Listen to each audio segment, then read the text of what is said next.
오늘 우리에게 주시는 말씀은 창세기 37장 18절로부터 36절의 말씀입니다. 창세기 37장 18절로부터 36절의 말씀, 우리 한 절씩 교독하십니다. 요셉이 그들에게 가까이 오기 전에 그들이 요셉을 멀리서 보고 죽이기를 꾀하여 서로 이르되 꿈꾸는 자가 오는도다.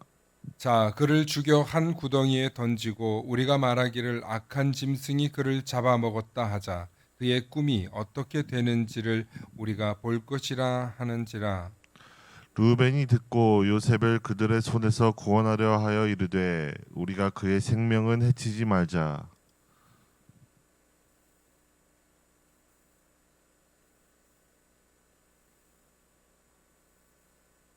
루벤이 또 그들에게 이르되 피를 흘리지 말라. 그를 광야 그 구덩이에 던지고 손을 그에게 대지 말라 하니 이는 그가 요셉을 그들의 손에서 구출하여 그의 아버지에게로 돌려보내려 함이었더라. 요셉이 형들에게 이르매 그의 형들이 요셉의 옷 곧 그가 입은 채색 옷을 벗기고 그를 잡아 구덩이에 던지니 그 구덩이는 빈 것이라 그 속에 물이 없었더라. 그들이 앉아 음식을 먹다가 눈을 들어 본즉 한 무리의 이스마엘 사람들이 길르앗에서 오는데 그 낙타들의 향품과 유향과 몰약을 싣고 애굽으로 내려가는지라. 유다가 자기 형제에게 이르되 우리가 우리 동생을 죽이고 그의 피를 덮어둔들 무엇이 유익할까? 자, 그를 이스마엘 사람들에게 팔고 그에게 우리 손을 대지 말자. 그는 우리의 동생이요 우리의 혈육이니라 하매 그의 형제들이 청종하였더라. 그때에 미디안 사람 상인들이 지나가고 있는지라 형들이 요셉을 구덩이에서 끌어올리고 은 20의 그를 이스마엘 사람들에게 팔매 그 상인들이 요셉을 데리고 애굽으로 갔더라. 루벤이 돌아와 구덩이에 이르러 본즉 거기 요셉이 없는지라 옷을 찢고 아우들에게로 되돌아가서 이르되 아이가 없도다 나는 어디로 갈까? 그들이 요셉의 옷을 가져다가 숫염소를 죽여 그 옷에 피에 적시고 그의 채색 옷을 보내어 그의 아버지에게로 가지고 가서 이르기를 우리가 이것을 발견하였으니 아버지 아들의 옷인가 보소서 하매 아버지가 그것을 알아보고 이르되 내 아들의 옷이라 악한 짐승이 그를 잡아먹었도다. 요셉이 분명히 찢겼도다 하고 자기 옷을 찢고 굵은 배로 허리를 묶고 오래도록 그의 아들들을 위하여 애통하니 그의 모든 자녀가 위로하되 그가 그 위로를 받지 아니하여 이르되 내가 슬퍼하며 스을로 내려가 아들에게로 가리라 하고 그의 아버지가 그를 위하여 울었더라. 함께 하십니다. 그 그 미디안 미디안 사람들은 사람들은 그를 그를 애굽에서 애굽에서 바로의 바로의 신하 신하 친위대장 친위대장 보디발에게 보디발에게 팔았더라. 팔았더라. 아멘. 오늘은 루벤과 유다라는 제목으로 말씀의 은혜 나눌 때 하나님의 크신 은혜가 있기를 소망합니다. 축복의 사람 곁에는 축복의 사람이 있고 감사하는 사람 곁에는 감사의 사람이 찾아옵니다. 날마다 감사의 사람, 축복의 사람 되시길 축원합니다. 아멘. 오늘 루벤과 유다라는 제목으로 말씀 듣게 될 텐데 루벤은 이 이스라엘 야곱의 장자입니다.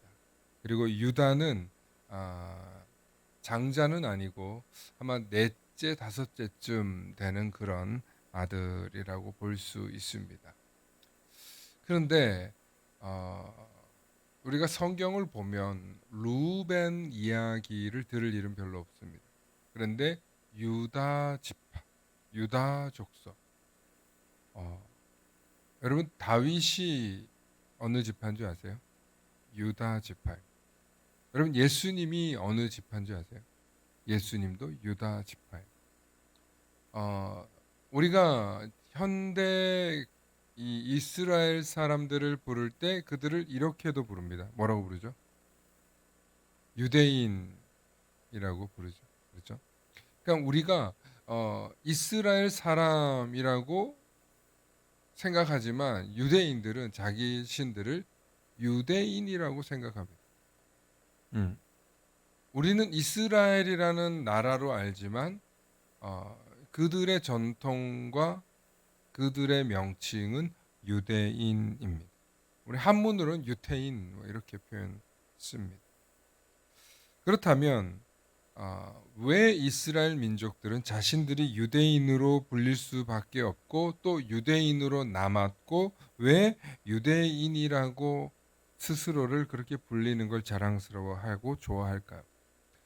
그 이유는 이스라엘의 역사에 있습니다. 이스라엘을 통일시킨 왕이 다윗 왕입니다. 이스라엘을 전체를 통일시킨 왕이 다윗입니다. 그리고 그 아들 솔로몬에게 이르기까지 이스라엘이 국토를 유지하고 그리고 아주 흥왕하는 그런 국가 정세가 있었습니다. 그런데 이 솔로몬 이후로부터 북이스라엘과 남유다로 갈라집니다. 르호보암과 여로보암 이런 식으로 해서 그 형제들이 배다른 형제들이 갈라져서 북쪽으로는 11개 지파, 남쪽으로는 남유다 지파만 남습니다. 그래서 북이스라엘과 남유다가 무려 200년 가까이 영토 전쟁을 합니다. 12형제 중에 11개 지파와 1개 지파가 서로 전쟁을 치를 정도로 오랜 세월이 지나면서 그들에게 쌓인 앙금과 미움과 저주는 상당했습니다.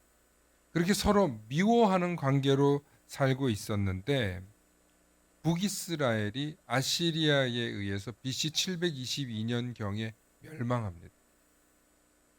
그러니까 주전 722년에 북이스라엘이 먼저 멸망하고 약 150년 정도 지난 BC 586년경에 바벨론에 의해서 남유다도 멸망합니다. 그런데 이렇게 멸망했던 남유다가 약 70년의 포로기를 보내고 다시 이스라엘 고국으로 돌아옵니다. 누가 돌아온다고요? 유다 민족이 돌아옵니다. 물론 유다 민족이라고 하지만 북이스라엘 사람들과 전혀 섞이지 않지는 않았을 것입니다. 하지만 오랜 200년간의 전쟁 통해 북이스라엘과 남유다는 철천지 원수처럼 지냈습니다. 그래서 자신들의 전통성, 정체성은 북이스라엘이 아니라 변질된 북이스라엘이 아니라 철저히 예루살렘 신앙을 지키고 다윗의 이 신앙 체계를 이어간 남유다가 전통이다. 그렇게 생각을 하고 이 유대인들은 자신들의 정체성을 유다 지파라고 생각하고 살았다는 거죠. 그리고 그렇게 그들이 유다 지파가 강성해지고 또 그들의 전통성을 중요하게 생각하는 이유는 뭐냐면 메시아가 유다 지파에서 올 것이라는 이사야의 예언이 있었기 때문에 그런 예언과 그런 기대가 이 유다 지파에게 있었기 때문에 이 이스라엘 민족들은 자신들이 유대인이라고 하는 정통성, 확립성, 그리고 선민 의식이 아주 분명히 있었습니다. 그렇다면 도대체 왜 이스라엘 민족은 이 유다 지파에 대해서 그 전통성이 이어졌을까? 그 이야기를 좀 하려고 하는데 오늘은 야곱의 아들들 중 장자인 르우벤과 그의 형제 유다의 이야기가 들어갑니다. 르우벤과 유다는 어머니가 같은 형제입니다. 우리 도표를 한번 잠깐 보여주시기 바랍니다. 이 레아의 아들들 그리고 딸이 있는데 레아가 누구냐면 야곱이 가장 사랑했던 라헬의 언니입니다. 7년을 봉사하고 결혼을 딱 해서 보니까 라헬이 아니라 레아와 결혼한 거예요. 그래서 7년을 또 봉사해서 외삼촌 라하반에게 속아서 라헬을 얻게 되죠. 그런데 이 레아를 통해서 아이를 처음으로 낳은 아이가 바로 루벤이었습니다. 그 다음에 시므온, 레위, 유다, 이사갈, 스불론 이렇게 6의 아들을 낳았는데 그 중에 중간쯤 되는 아들이 유다입니다. 그렇다면 오늘 왜 제가 루벤 이야기를 하고 유다 이야기를 하냐면 우리가 잠시 후에 볼 성경이 이제 또 창세기 38장으로 넘어가게 될 텐데 이 38장에 뜬금없이 유다가 가문을 이루는 이야기가 들어갑니다. 창세기 38장에. 그래서 창세기 38장을 읽다 보면 좀 뜬금없다. 더군다나 별로 이렇게 좋은 얘기도 아니에요. 예. 유다가 며느리랑 동침해서 자식을 낳는 후손을 잇는 얘기거든. 별로 그렇게 좋은 얘기도 아닌 그 이야기를 무려 38장에 장황하게 유다의 기록을 남겨놓는다는 거죠. 왜 그럴까요? 창세기 속에 숨겨져 있는 많은 이야기들이 들어있는데 그 중에서 특별히 이 루벤과 요셉의 이야기를 우리가 자세히 보면 왜 유다 지파에게 집중되고 왜 또 유다 지파의 이야기가 이토록 중요한가를 알게 됩니다. 오늘 본문을 보면 우리가 너무나 잘 아는 요셉이 이제 아버지에 대한 꿈, 또 형제들에 대한 꿈을 꾸고 또 아버지에게 형제들이 어떻게 잘못했는지를 다 일러바치는 그런 고자질쟁이 같은 아들이어서 형제들이 다 요셉을 싫어했습니다. 그래서 요셉에게 아버지가 네 형들이 양들과 양떼들을 어떻게 지내고 있는지 좀 보고 오라고 이제 보냈습니다. 그렇게 요셉이 형들을 찾아가는 그 광야에서 요셉이 오는 것을 한눈에 알아본 형들이 오자마자 저 녀석 죽여버리죠. 그 이야기 하기 시작합니다. 그런데 그렇게 동생을 죽이자고 하는 의견에 철저히 반대하는 사람이 한 명 등장합니다. 그게 누구냐면 루벤입니다. 그런데 그러면 구덩이에 가두자는 의견에는 동의를 합니다. 하지만 다른 형제들은 요셉에 대한 적개심이 대단했는데 이때 전혀 다른 의견을 가지고 형제들을 설득하고 그리고 마치 완전 범죄를 꿈꾸는 그런 계획을 형제들에게 설명하는 형제 하나가 나옵니다. 그게 바로 유다입니다.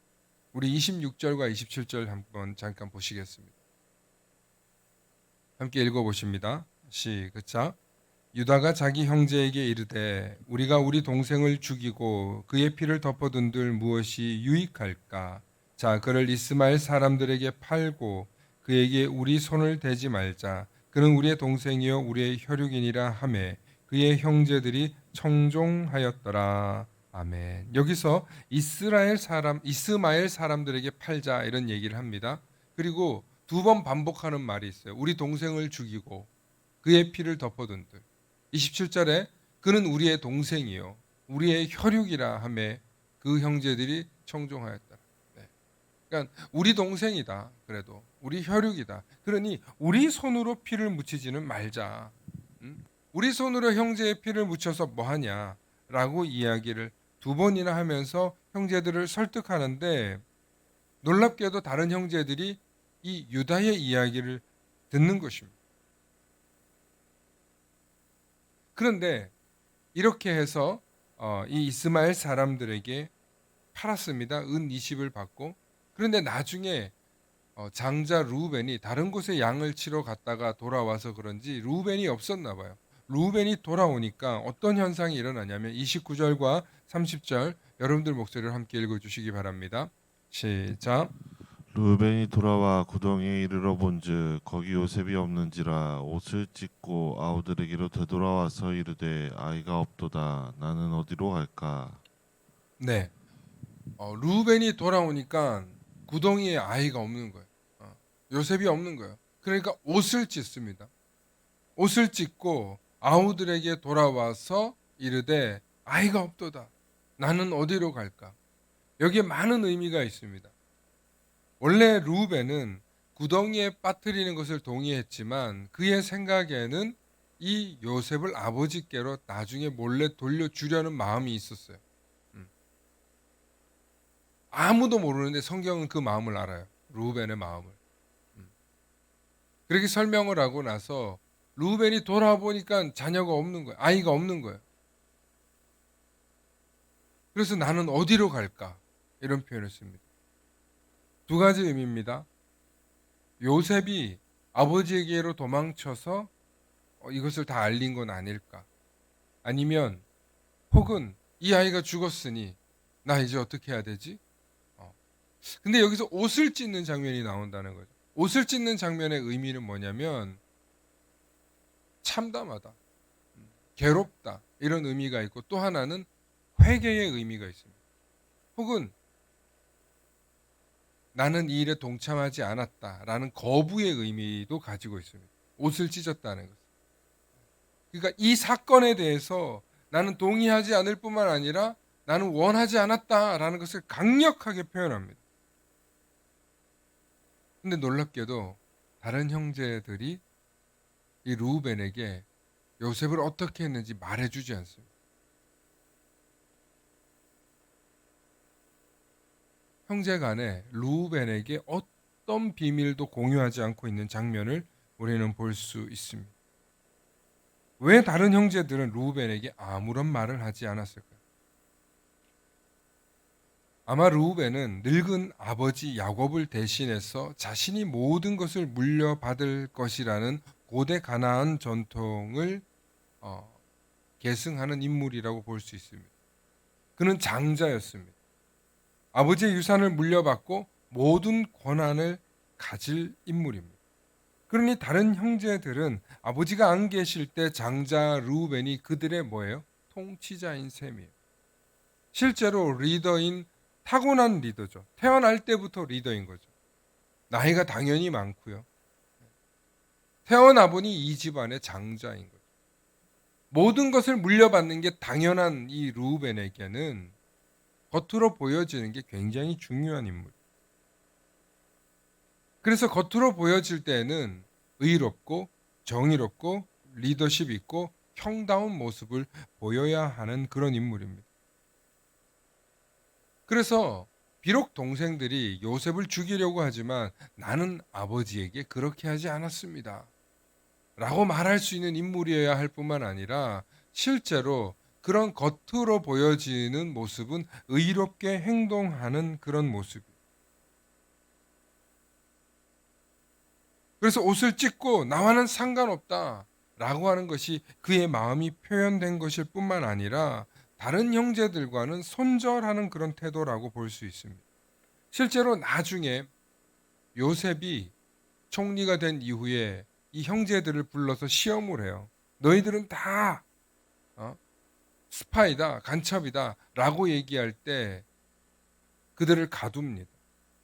가둘 때 루벤이 뭐라고 얘기하냐면 창세기 42장 22절에 이렇게 말해요. 여러분 함께 보십니다. 창세기 42장 22절 시작. 루벤이 그들에게 대답하여 이르되 내가 너희에게 그 아이에 대하여 죄를 짓지 말라고 하지 아니하였더냐. 그래도 너희가 듣지 아니하였느니라. 그러므로 그의 핏값을 치르게 되었도다 하니. 여러분 창세기 42장으로 건너가면 이미 요셉이 총리가 된 이후예요. 그리고 요셉이 형들인 걸 단번에 알아보고 식량이 부족해서 식량을 구하러 온 이 형제들을 단번에 알아보고 내가 간밤에 꿈을 꿨는데 이 애굽을 침략하려는 스파이들이 있었다. 바로 너희들이다 하면서 그들을 가둬버려요. 그러니까 그들이 옥에 갇히게 되니까 자신들의 생각과는 전혀 다른 사건이 자신들의 삶에 일어나니까 과거의 죄를 들먹입니다. 누가요? 루벤이. 그러니까 이 형제들 마음속에는 자신의 형제에게 잘못한 이 죄의 문제가 그들 마음속 깊은 곳에 침착되어 있었던 거예요. 그런데 루벤이 여기서도 이렇게 표현해요. 수십 년이 흘렀음에도 불구하고 요셉을 죽이려고 하고 버린 것이 나와는 상관없고 니들이 한 일이다 라고 얘기하는 장면이 바로 이런 루벤의 태도가 동생들과 비밀을 공유할 수 없는 그런 관계라는 것을 보여주는 것입니다. 루벤은 리더입니다. 장자입니다. 장자는 원튼 원치 않든 타고날 때부터 동생들을 이끌어야 합니다.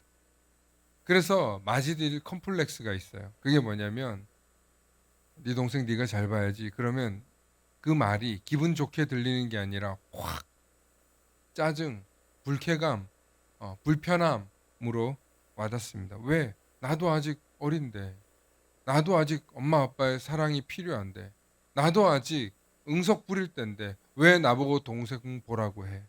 이게 모든 마지들이, 특히 동생이 많을수록 모든 마지들이 겪는 딜레마라고 합니다. 이제 나이가 든 르우벤은 나중에 동생들을 다루려면 어떻게 해야 되겠어요? 엄격해야 돼요. 질서가 있어야 돼요. 나름 평등하게 대해야 해요. 그러니까 형으로서 본도 보여야 되지만 엄밀히 따지면 나름의 위계 질서를 매일같이 실천해야 되는, 실행해야 되는 그런 세월들이 르우벤에게는 있었을 것입니다. 결국 르우벤은 어떤 리더냐? 아버지와 같이 엄한 리더가 될 수밖에 없었습니다. 그런데 그렇게 엄한 리더였으면 좋았을 텐데 르우벤이 나중에 악한 짓을 저지릅니다. 겉으로는 엄격하고 의로운 척하지만 뒤로는 아버지의 여종 빌하와 뭐합니까? 동침합니다. 빌하가 누구냐면 라헬의 시녀입니다. 그러니까 여종에 가깝기 때문에 빌하와 동침했다고 하지만 사실은 그 고대 사회에는 남성이 가지고 있는, 장자가 가지고 있는 그 힘으로 빌하를 겁탈했다고 볼 수 있습니다. 왜냐하면 여종이기 때문에 저항할 수가 없어요. 그런데 빌하는 누구의 어머니냐면 단과 납달리의 어머니예요. 단과 납달리가 커서 나중에 이 소식을 듣습니다. 이 소식을 알게 됩니다. 결국 누구에게 이 사실을 고발합니까? 아버지 야곱에게 고발했을 것입니다. 그러니까 겉으로는 형답고 리더다운 그런 마지 루벤이지만 동생들이 볼 때는 언젠간 배신할, 언젠간 복수하고 싶은 그런 마음이 단과 납달리에게는 있었을 것입니다. 아니 어떻게 내 어머니하고 동침을 해? 겉으로는 엄격하고 정의롭고 의로운 리더인 척하지만 뒤로는 자신이 이미 모든 것을 쥐고 있는 권력자처럼 행동하는 리더였다는 것입니다. 그게 누구라고요? 루벤. 하지만 유다는 달랐습니다. 유다는 자신의 형제들을 설득하는 법이 달랐습니다. 여러분, 요셉을 죽이지 않고 외부인 손에 빌려 우리의 잘못을 회피하고자 하는 완전 범죄를 꿈꾸는 이 유다의 모습을 보십시오. 머리가 보통 좋은 게 아니에요. 야, 우리가 우리 동생, 우리 형제 피 묻혀서 뭐하냐? 남들 손에 맡기지. 쟤 다른 데 맡기면 이제까지 아버지한테 온실 안에 화초처럼 자란 애가 어디 가서 살겠냐? 쟤 그냥 팔아버리자. 그것도 두 번이나 얘기합니다. 두 번 얘기했다는 건 성경은 굉장히 중요하다는 거예요. 강조했다는 뜻입니다. 그리고 강하게 어필했기 때문에 많은 형제들이 그 의견에 따르게 됩니다.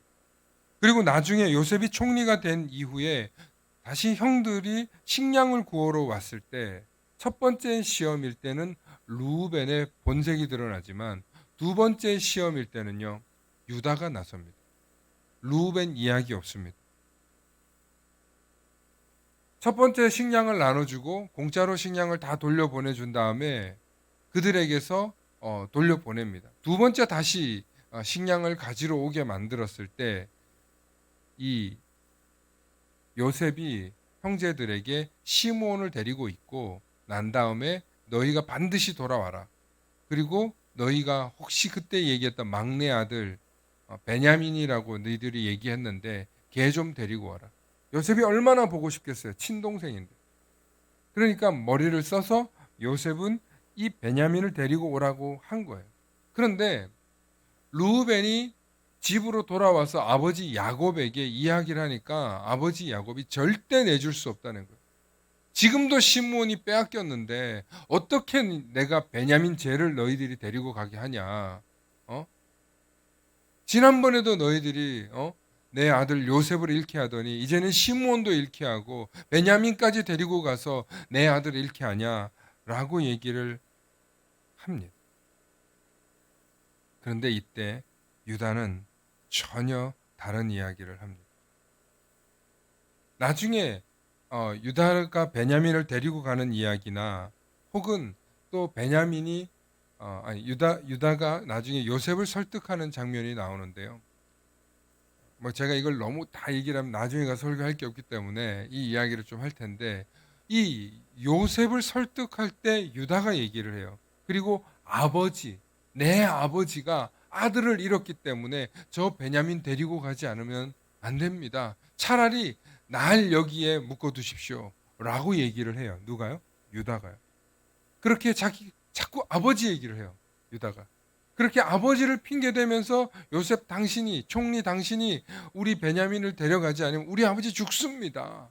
라고 얘기를 하니까 요셉이 그 얘기 듣다가 감정이 북받쳐서 형제들에게 자신이 요셉인 것을 드러냅니다.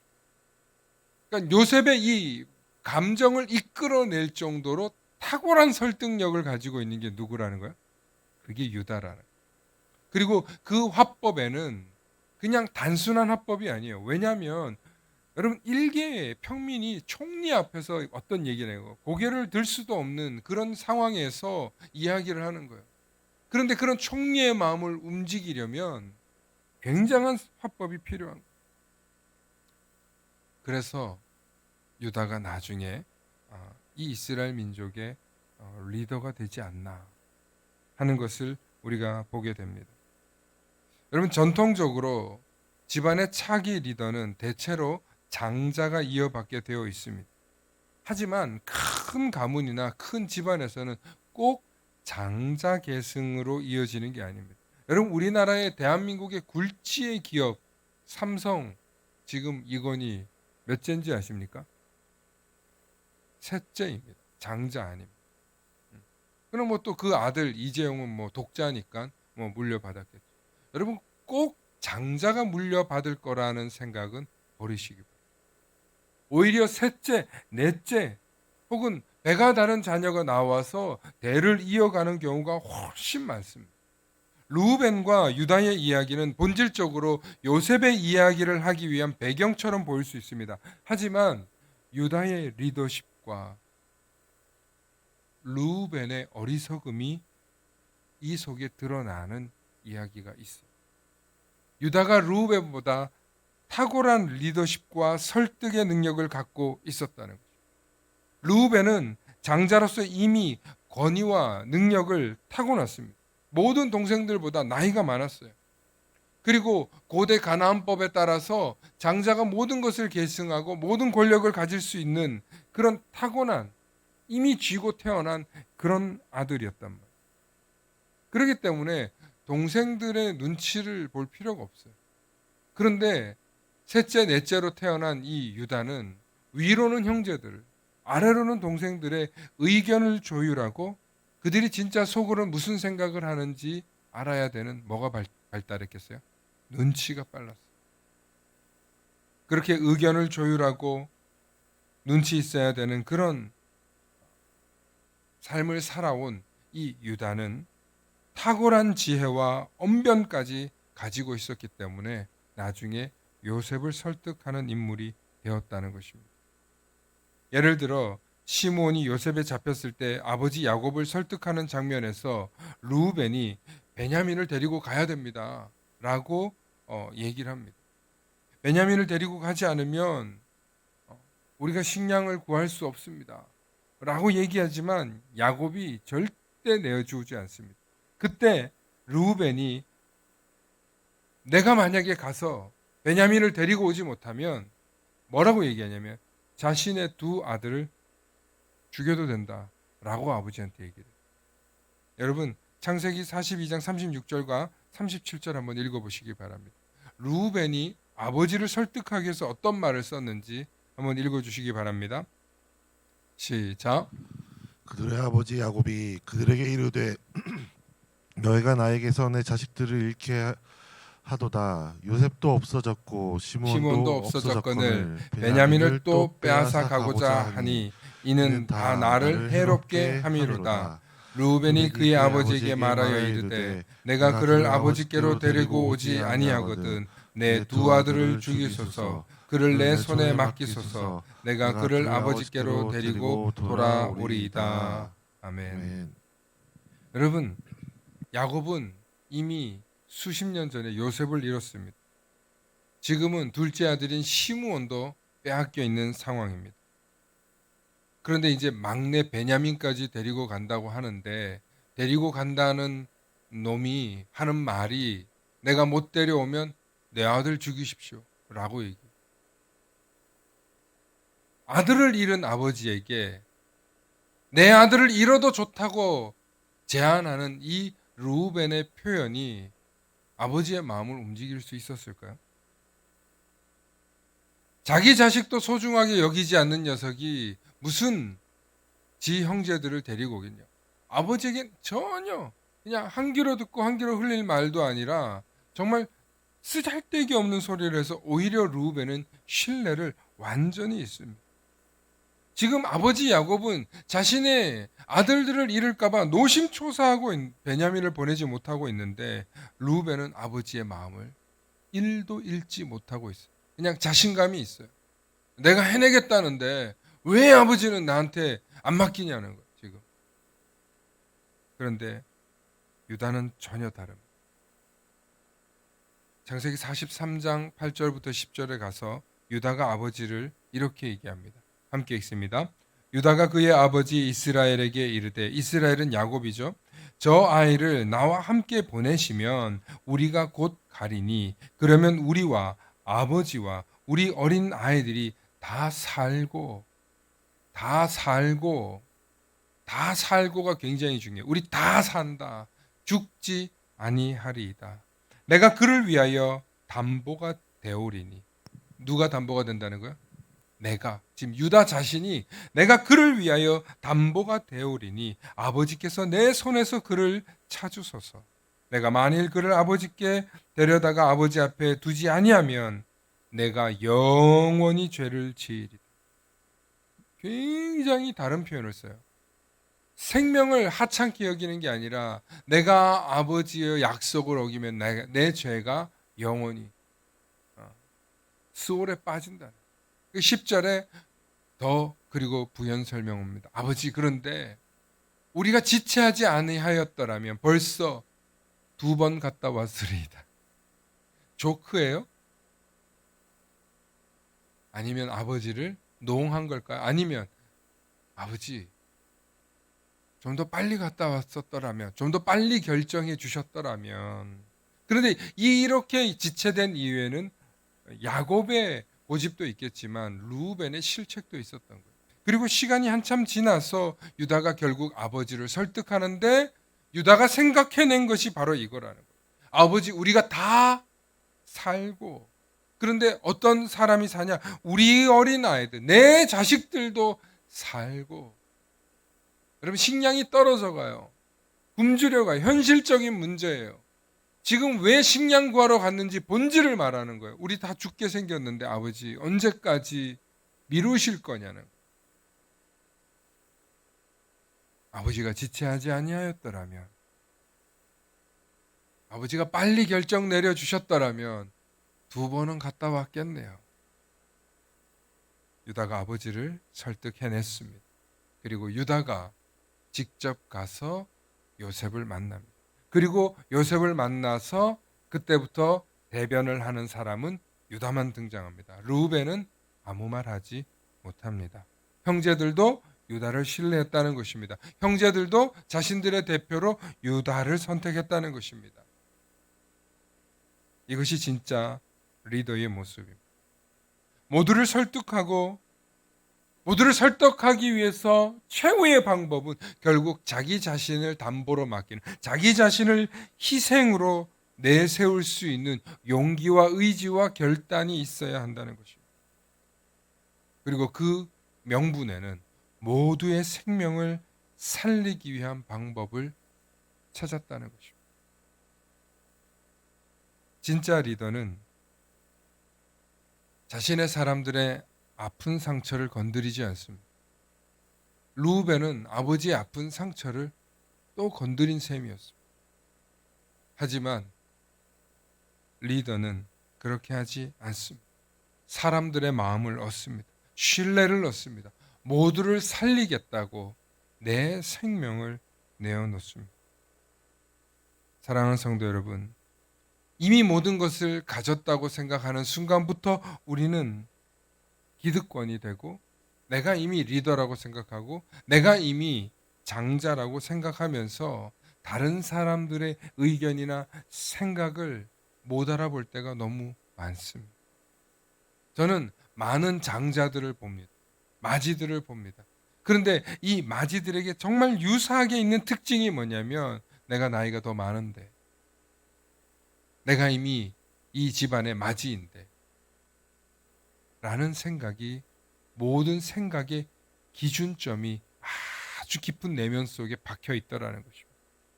그래서 겸손히 내려놓지를 못하는, 겸손히 설득하려고 하지 못하는 모습을 볼 때가 너무나 많습니다.